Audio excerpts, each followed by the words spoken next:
Manchester United is currently riding a massive wave of euphoria under the leadership of Michael Carrick. With back-to-back high-octane victories over Manchester City and Arsenal, the atmosphere at Old Trafford is electric once again.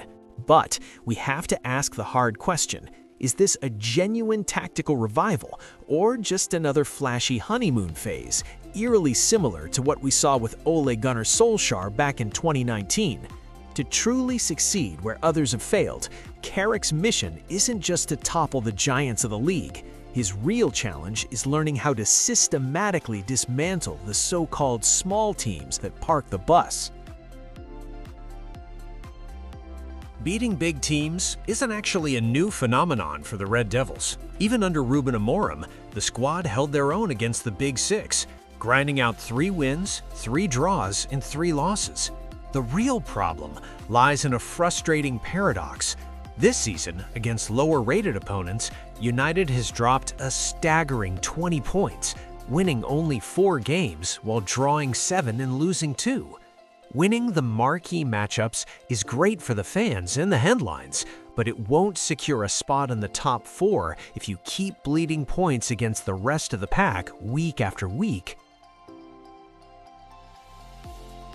The legendary captain, Roy Keane, recently offered a sobering reality check on Sky Sports. While he admits Carrick deserves every bit of praise, he remains deeply hesitant to hand him the permanent job just yet. The question is simple yet profound.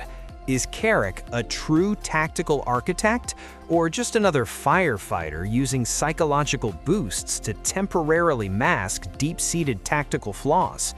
Sir Jim Ratcliffe and the Ineos Group aren't looking for a quick fix. United doesn't just need a spark, they need someone to build a rock-solid foundation that will last for the next 5 years. Despite the skepticism, we are already seeing profound tactical changes on the pitch. Carrick has decisively abandoned the rigid 3-4-3 system in favor of a more flexible, traditional back four. The data is starting to tell a compelling story. Line-breaking passes have surged by 18% compared to the Amorim era. This means United is playing more direct and more brave. Even more impressive is the defensive stability. Expected goals against, or XG, has dropped to a remarkably low 0.8 per match, suggesting a team that is finally learning how to control space. This tactical shift has essentially liberated key individuals who were struggling before. Luke Shaw has finally returned to his natural left-back role, which has allowed him to fully reconnect with the attacking flow of the team. Meanwhile, Diogo Dalot faces a grueling test of discipline. Without a third center back to bail him out, he must prove his worth in one-on-one defending. Up front, Benjamin Sesko is under the microscope. Carrick doesn't just need a tall target man. He needs Sesko to evolve into a complete number 9, a striker who moves intelligently to pull apart stubborn, deep-sitting defenses that have haunted United for years.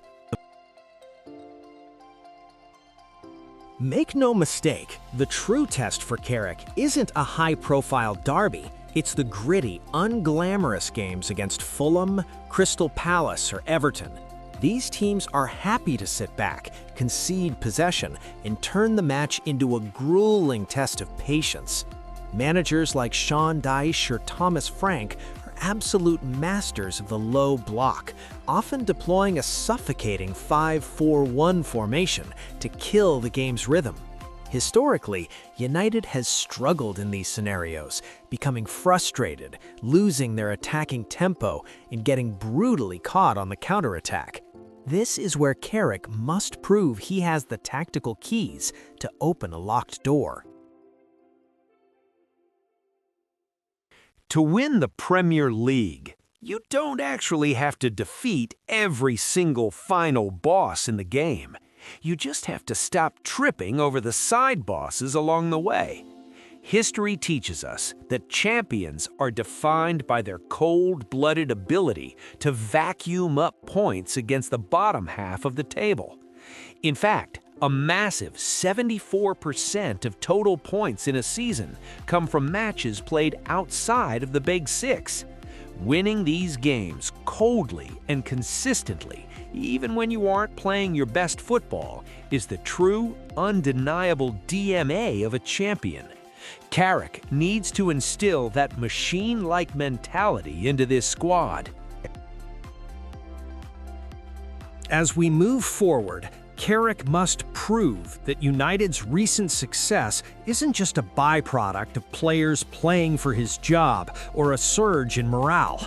He needs to establish a definitive identity for this club, one that is calm, controlled, and ruthless in execution. If he can lead United to emotionless, calculated victories against defensive-minded teams, only then will the lingering shadow of the interim manager truly disappear. The mission for the rest of the season is simple: transform Manchester United from a team of moments into a point-harvesting machine.